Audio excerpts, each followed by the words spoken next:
Hi everyone welcome back to my channel. இன்னைக்கு வீடியோவில் ரொம்பவே யூஸ்ஃபுல்லான இன்ட்ரெஸ்டிங்கான டிப்ஸ் அண்ட் ட்ரிக்ஸ் நிறைய ஷேர் பண்ணியிருக்கேன். ஸோ வீடியோவை ஸ்கிப் பண்ணாமல் பாருங்கள். பார்க்குறதுக்கு முன்னாடி சேனலை மறக்காமல் சப்ஸ்கிரைப் பண்ணிக்கோங்க. கூடவே இருக்கிற பெல் ஐக்கனையும் கிளிக் பண்ணிக்கோங்க. அப்போ தான் நான் போடுற யூஸ்ஃபுல்லான வீடியோஸ் உங்களுக்கு நோட்டிஃபிகேஷன் வரும். நீங்களும் மிஸ் பண்ணாமல் பார்க்கலாம். ஃபர்ஸ்ட் டிப் என்னென்னு பார்க்கலாம். மண்சட்டி பாத்திரங்கள் யூஸ் பண்ணி ஏதாவது ஒரு ரெசிபி செய்கிறீங்கன்னா ஆயில் ஊற்றுனதும் இந்த மாதிரி நல்லா ரொட்டேட் பண்ணி விடுங்க. அதுக்கப்புறமா தாளிப்பு போட்டு செய்ய ஆரம்பிங்க. அப்போ தான் நடுவில் மட்டும் சூடாகாமல் எல்லா பக்கமும் சூடாக ஆரம்பிக்கும். இல்லைன்னா நடுவில் மட்டும் சூடாகும், புகை வாசனை வரா மாதிரி இருக்கும். மண்சட்டி பாத்திரம் யூஸ் பண்ணி கருவாட்டு குழம்பு ரெசிபி ஆல்ரெடி அப்லோட் பண்ணியிருக்கேன், செக் பண்ணி பாருங்கள். நெக்ஸ்ட் டிப் என்னன்றது பார்க்கலாம். மிக்ஸி ஜாரில் கொஞ்சமாக தேங்காய் சேர்த்துருக்கிறேன். தேங்காய் நல்லா துருவி எடுத்துக்கோங்க. அதுக்கப்புறமா ஒரு 1/4 டீஸ்பூன் அளவுக்கு மட்டும் வேர்க்கடலை சேர்த்து அதையும் நல்லா பல்ஸ் மோடில் இந்த மாதிரி கிரைண்ட் பண்ணி எடுத்துக்கோங்க. ரொம்ப அரைக்கணும்னு அவசியம் இல்லை, ஒன்றும் பாதியமாக அரைச்சாலே போதும். இது எதுக்காக யூஸ் பண்ண போகிறோன்னா, கேரட் பீட்ரூட் பொரியெல்லாம் செய்கிறோம், இல்லை கீரை பொரியெல்லாம் செய்கிறோம் அப்படின்னா கடைசியாக கொஞ்சமாக ஆட் பண்ணிட்டு மிக்ஸ் பண்ணிங்க அப்படின்னா டேஸ்ட் ரொம்ப நல்லாயிருக்கும். வெறும் தேங்காய் துருவல் மட்டும் சேர்க்காம இந்த மாதிரி வேர்க்கடலை சேர்த்து துருவிட்டு அதுக்கப்புறமா சேர்த்து பாருங்கள், டேஸ்ட் ரொம்ப நல்லாயிருக்கும். நெக்ஸ்ட் டிப் என்னன்றதை பார்க்கலாம். பனி டைமாக இருக்கிறதுனால எல்லாருக்குமே சளி தொந்தரவுகள் இருக்கும், மூக்கடைப்புலாம் இருக்கும். ஸோ அதுக்கு இந்த ஒரு சின்ன டிப்பை ஃபாலோ பண்ணிக்கோங்க. எப்பயுமே சாம்பிராணியெல்லாம் கொளுத்தி வைக்கிறீங்க அப்படின்னா வாட்டர் கேனுடைய மூடி இருக்கும் இல்லையா, அதை வைக்கிறதுக்கு இதை நம்ம யூஸ் பண்ணிக்கலாம். எப்பயுமே சாம்பிராணியெல்லாம் கொளுத்தி வைக்கிறோம்னா வெறுமனே தான் கொளுத்தி வைப்போம். அதுக்கு மேலே இந்த மாதிரி ஒரே ஒரு கிராம்பு வச்சு விட்டுட்டீங்க அப்படின்னா அந்த கிராம்பும் அந்த சாம்பிராணியோட சேர்த்து எரிய ஆரம்பிக்கும். அதுலேருந்து வரக்கூடிய அந்த புகை நமக்கு ரொம்பவே நல்லது. நல்ல ஒரு பாசிட்டிவ் வைப் கிடைக்கும். அது மட்டும் இல்லை, நமக்கு சளி தொந்தரவுகள், மூக்கடைப்பு இதெல்லாம் இருந்துச்சு அப்படின்னா நல்ல ஒரு ரிலீஃப் கிடைக்கும். சாம்பிராணி வாசனை பிடிக்காதவங்க இருக்கிறாங்க அப்படின்னா அதில் இந்த மாதிரி கிராம்பு வச்சு எரிய வைக்கும் போது இதிலிருந்து வர வாசனை தான் நமக்கு அதிகமாக தெரியும். ஸோ ரொம்பவே நல்லது. மூக்கடைப்பு, சளி தொந்தரவுக்கு நல்ல ஒரு ரிலீஃப் கிடைக்கும். கண்டிப்பாக இந்த டைமில் ட்ரை பண்ணி பாருங்கள். இந்த வாசனைக்கு கொசு தொல்லையும் நமக்கு இருக்காது. நெக்ஸ்ட் டிப் என்னன்றதை பார்க்கலாம். இந்த மாதிரி ரோஸ்லாம் வாங்குகிறோம் அப்படின்னா அதிகமாக வாங்குகிறோம் அப்படின்னா ஒரு பெரிய பவுலில் தண்ணி ஊற்றி அதில் போட்டு வைக்கலாம். சிங்கிளாக வாங்குறீங்க அப்படின்னா அதுக்காக ஒரு பெரிய பவுலில் தண்ணி ஊற்றிலாம் வைக்க முடியாது. இந்த மாதிரி ஸ்ப்ரே பாட்டில் இருந்துச்சுனாலோ இல்லைனா ஒரு குட்டியாக வாட்டர் பாட்டில் இருந்துச்சுனாலோ எடுத்துக்கோங்க. அதில் 3/4 வாசி அளவுக்கு தண்ணி ஊற்றிக்கோங்க. அந்த காம்பு நனைகிற அளவுக்கு தண்ணி இருந்தாலே போதும். அந்த பூவில் நனையணும் அப்படிங்கிற அவசியம் இல்லை. இந்த மாதிரி போட்டு வச்சிட்டோம் அப்படின்னா எப்பயுமே பூ ஃப்ரெஷ்ஷாகவே இருக்கும். அது மட்டும் இல்லை, இடத்த அடைக்காமல் இருக்கும். இப்போ பனிக்காலமாக இருக்கிறதுனால இதை அப்படியே வெளியில் வச்சாலே ஃப்ரெஷ்ஷாக இருக்கும். 2-3 நாள் கூட நீங்கள் வெளியிலே வைக்கலாம். சப்போஸ் நீங்கள் ஃப்ரிட்ஜில் வச்சு ஸ்டோர் பண்ண போகிறீங்க அப்படின்னா இடத்த அடைக்காமல் இருக்கிறதுக்கு இது ரொம்பவே யூஸ்ஃபுல்லாக இருக்கும். நெக்ஸ்ட் டிப் என்னன்றது பார்க்கலாம். காலையில் போட்ட டீயை அகெயின் நீங்கள் ரீஹீட் பண்ணுறீங்க அப்படின்னா இந்த ஒரு சின்ன டிப்பை ஃபாலோ பண்ணிக்கோங்க. டேரெக்டாக வச்சு ஹீட் பண்ணும்போது புகை வாசனை வரா மாதிரி இருக்கும். தோசைக்கல் மேலே வச்சு நீங்கள் ஹீட் பண்ணுறீங்க அப்படின்னா கொஞ்சம் கூட அந்த புகை ஸ்மெல் வரவே வராது. காலையில் போடும்போது எந்த அளவுக்கு ஃப்ரெஷ்ஷாக இருக்குமோ அதே மாதிரி தான் இருக்கும். டேஸ்ட்டில் எந்த விதமான டிஃப்ரென்ஸும் தெரியாது. ட்ரை பண்ணி பாருங்கள். இது குளிர் டைமாக இருக்கிறதுனால ஒரு சில பேருக்கு அடிக்கடி டீ குடிக்கிற பழக்கம் இருக்கும். ஸோ அந்த மாதிரி ஆட்களுக்கு இந்த டிப் ரொம்பவே யூஸ்ஃபுல்லாக இருக்கும். ட்ரை பண்ணி பாருங்கள். நெக்ஸ்ட் டிப் என்னன்றது பார்க்கலாம். ஒரு பிளெண்டரில் 2 பெரிய தக்காளி பழத்தை கட் பண்ணி சேர்த்துருக்கிறேன். ஒரே ஒரு பச்சை மிளகாய், தேவையான அளவுக்கு உப்பு, கொஞ்சமாக கொத்தமல்லி இலைகள் சேர்த்துருக்கிறேன். ரொம்ப ஸ்மூத்தாக அரைச்சிடாமல் ஒன்றும் பாதியமாக அரைச்சி எடுத்துக்கோங்க. பிளெண்டர் இல்லாதவங்க மிக்ஸி ஜாரில் போட்டு பல்ஸ் மோடில் அரைச்சி எடுத்துக்கோங்க.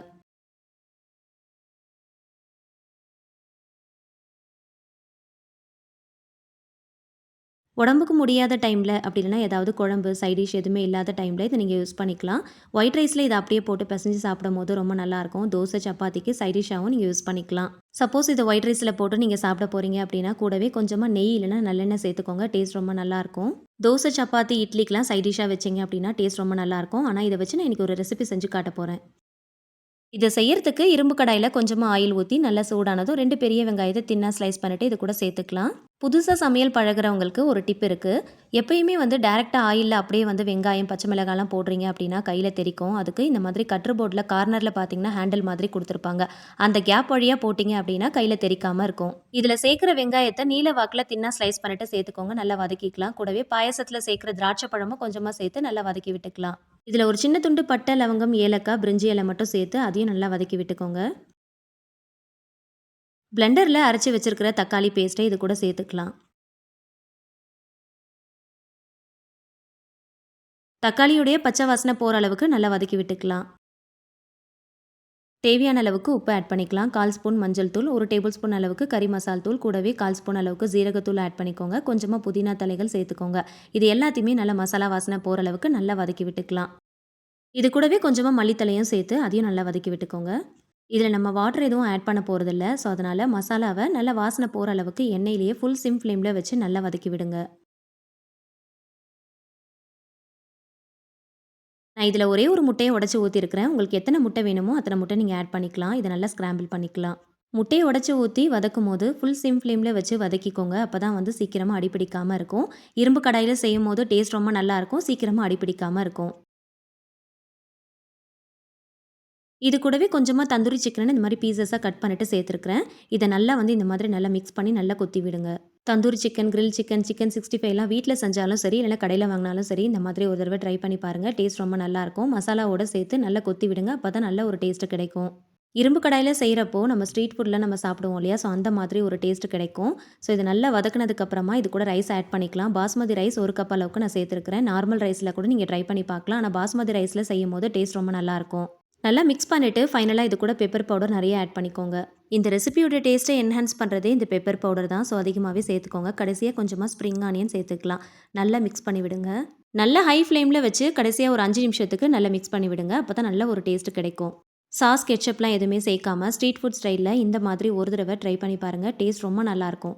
இதுக்கு சைட் டிஷ்லாம் எதுவுமே தேவையில்ல. அப்படியே சர்வ் பண்ணிக்கலாம். டேஸ்ட் ரொம்ப நல்லாருக்கும். ட்ரை பண்ணி பாருங்க.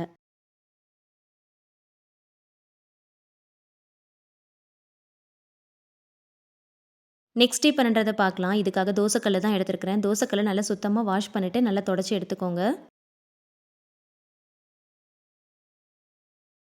தோசைக்கல்லுல இந்த இலைகள சேர்த்துக்கோங்க. இந்த இலைகள நீங்க பச்சையாவும் சேர்த்துக்கலாம். இந்த மாதிரி காஞ்ச இலைகளாவும் சேர்த்துக்கலாம். இது ஒண்ணுமே இல்லங்க. வாழை இலை தான். வாழை இலைய நான் காய வச்சு கட் பண்ணி எடுத்து வச்சிருக்கிறேன். ஸோ இத நீங்க வாழை இலைய காய வச்சும் சேர்த்துக்கலாம். அப்படி இல்லன்னா பச்சையாவும் சேர்த்துக்கலாம். இந்த மாதிரி கொஞ்சமா எடுத்து சேர்த்துக்கோங்க.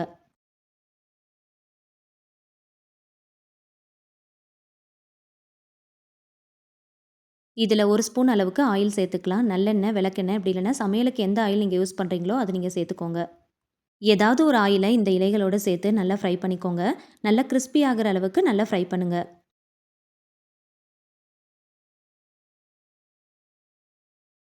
தோசைக்கல்லுல எல்லா இடத்துலயும் படுற அளவுக்கு நல்லா வறுத்து விடுங்க.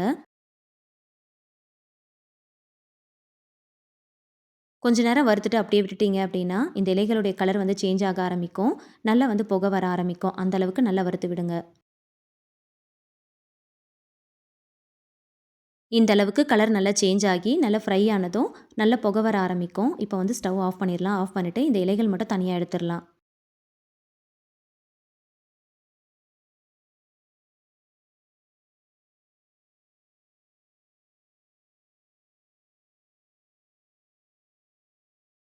இந்த இலைகள் நமக்கு தேவைப்படாது. இத தூக்கி போட்டுறலாம்.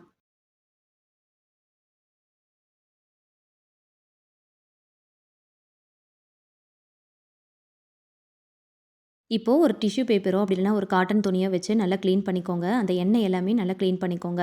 நல்லா அழுத்தி இந்த மாதிரி எல்லா பக்கமும் படுற அளவுக்கு தொடச்சி விடுங்க. ஸ்டவ் ஆஃப் பண்ணிட்டு இத செய்யுங்க.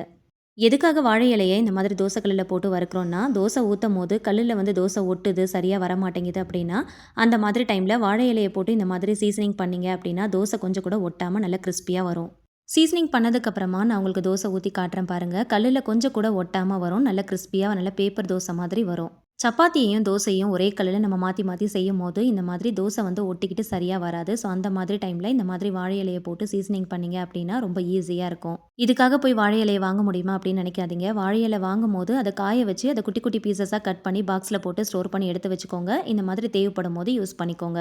தோசை கல்லுல கொஞ்சம் கூட ஒட்டாம நல்ல கிரிஸ்பியா பேப்பர் தோசை மாரி வந்திருக்கு பாருங்க. கண்டிப்பா இந்த மாதிரி ட்ரை பண்ணி பாருங்க.